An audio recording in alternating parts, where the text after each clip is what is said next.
Welcome back to the Juba Forensics YouTube channel. Today we're going to talk about behavioral red flags that employees might exhibit in your business, or anybody really around you may exhibit, that could be an indication that there is fraud occurring somewhere. This is not an exclusive list. There are many other behavioral, I've got a list of 6 right here off to the side. So 6 behavioral red flags that you should be looking out for in your business. People you may know, someone you may go to church with, may be exhibiting some of these signs.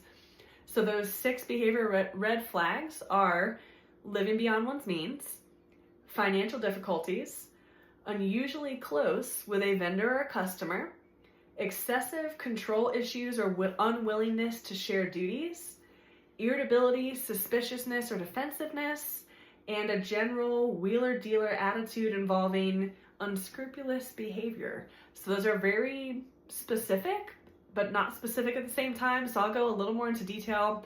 I'll start with, where did I get this list of 6 from? I did not just make this up off the top of my head. This is from the ACFE, which is the Association of Certified Forensic Examiners. They went ahead and have compiled every year. They look at cases that forensic accountants have worked on, and in 2024, this is based off their 2024 reports. This is globally too, not just based here in the US. So we'll go ahead and hit the first one first. So the first behavioral red flag that you can look for, whether that's an employee, coworker, whatever it might be, is living beyond one's means. So what that means is, if you know, especially if you're the business owner and you know what you pay your employees, and maybe you pay your front desk person $45,000 a year, and one day they pull up with a brand new Porsche, and you know, like, this person's worked for you for a long time, and you know that their spouse also maybe makes $40,000 a year. And for them to pull up with a brand new Porsche, and maybe she takes big extravagant vacations, goes on cruises, travels the world, all these things, you may start to question, where are they getting all this money from? Like, did they win the lottery? Did they, I don't know, did someone pass away in their family and leave them an inheritance? Or are they stealing money, whether it's from your business, the spouse's business, or somewhere else? So that is one red flag if someone's living very obviously beyond their means. So no, they may not come in and brag about, oh, I went on this fancy vacation, but also look at their social media.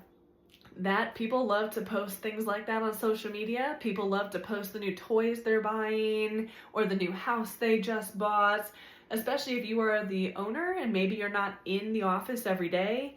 You may not have a relationship with that employee depending on how big your business is. If you've got 500 employees, you're not going to be able to keep tabs on everybody, what they're driving, how much they make, but social media is going to be a big tip as well. So let me back up a little bit more. These behavioral red flags, when you see them, what do? And this is not just owners looking at employees. This is across the board. If your coworker sitting in the cubicle next to you starts exhibiting some of these signs, you should probably say something to someone. Same thing if your neighbor all of a sudden starts exhibiting some signs like this, you might want to say something to someone. So this is everybody's responsibility to know these behavioral red flags. And I'm not saying if someone buys themselves a new Porsche because they saved a bunch of money or got a family inheritance, that doesn't make them a criminal. Do not call the cops. That is not the first thing you should do because someone bought a brand new car. You should take that into consideration with a bunch of other things and route it through the proper channels, and that eventually might get to law enforcement depending on where it goes from there. So just know the first step, your neighbor buys a new car, do not call the cops and say that they're stealing money from a business, because that may not be happening. But this mixed with other signs, not just behavioral signs, but many other things, all kind of compiled together. So the first sign is living beyond one's means. The second sign is financial difficulties. So those financial difficulties are a big one that really push people to commit fraud. So someone that is generally a good person that never would have thought about committing fraud before If something major happens in their life, they may feel like they have no choice but to commit fraud to survive.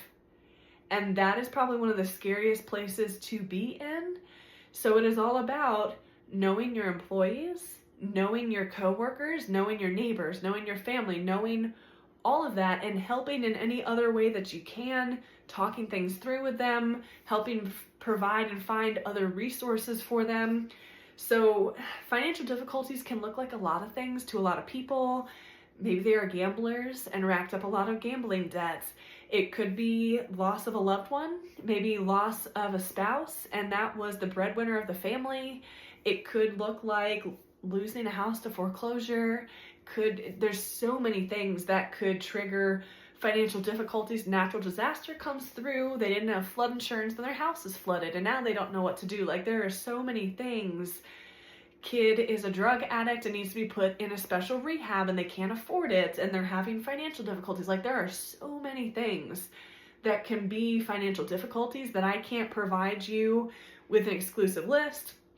And in all honesty, you may not get to know them well enough where they'll feel comfortable to talk to you about it, whether you're a coworker, neighbor, owner, employee relationship. But also social media helps, because social media, they may be tagged in other people's posts about financial things that will raise some flags for you. The third behavioral piece here is unusually close association with a vendor or a customer.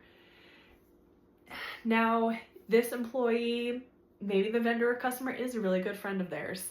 So just because one of their best friends is a vendor does not mean that they are stealing money from you, but know that if there is a close relationship there, there might be ways to provide kickbacks. So the employee tells their best friend, hey, if you pad that invoice by $500, I'll give you half. You keep $250 and send me $250. And nobody would know. Same thing if there's an unusually close relationship there. Not only can kickbacks like that occur, there's so many things, so many rabbit holes that I could go down as to why that's maybe not the best. It can be, that piece is collusion, but it can also just be a conflict of interest. Maybe they circumnavigate if you have a system in place to grant contracts.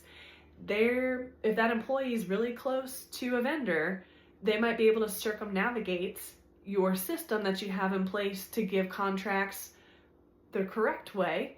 And by doing that, that vendor may get a contract in a way that they should not have. So many ways that this can play out. You definitely don't want an unusually close association for an employee to have with a vendor or a customer. The fourth one here is excessive control issues or unwillingness to share duties. From here, so it's a lot of this is a lack of transparency, and they don't want to delegate tasks to other people. That can be a red flag for fraudulent activity. So you might be thinking, but why?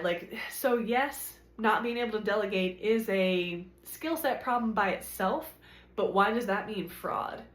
Because if one person is in control of everything, it's easier for them to manipulate your data, to steal things from you. And if you bring in a second person to work with them, they've lost control. They have lost the ability to take whatever they want from you and your business. So they don't want that to happen. So then they become very controlling and they are unwilling to share duties with this new person you're bringing on. The next one is irritability, suspiciousness, or defensiveness.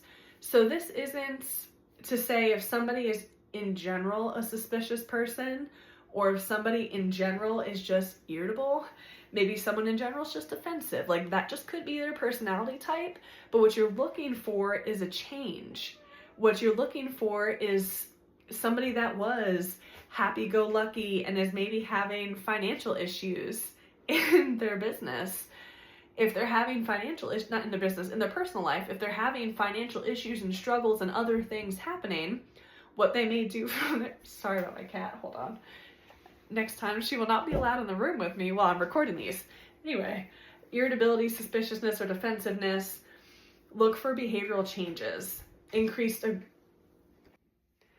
Behavioral changes are things that you should look for with potential fraud with employees. So if someone becomes more aggressive or defensive, this can be a sign of their underlying fraudulent behavior that you need to look out for. The last one I have on here is a general wheeler-dealer attitude involving unscrupulous behaviors. So what that means is individuals who are consistently cunning or unethical to doing things in business may be more likely to do fraud, to commit fraud against your organization. So somebody, yes, you want people to think outside the box, but if they are thinking outside the box, maybe in questionable ways, they may be doing that to your business without you knowing. So I want to recap really quickly the 6 behavioral red flags that you should look out for employees that you may have. And it's not just employees, but whether that's neighbors, coworkers, whatever it might be, the 6 behavioral red flags of fraud: living beyond one's means, financial difficulties, unusually close association with a vendor or customer, excessive control issues or unwillingness to share duties, irritability, suspiciousness, or defensiveness, and a general wheeler-dealer attitude involving unscrupulous behavior. Hopefully this helps. Hopefully you'll be able to look at a few things differently with your coworkers and employees, maybe have some of these conversations about what you should be looking out for, and hopefully this is helpful. And I will catch you on the next video.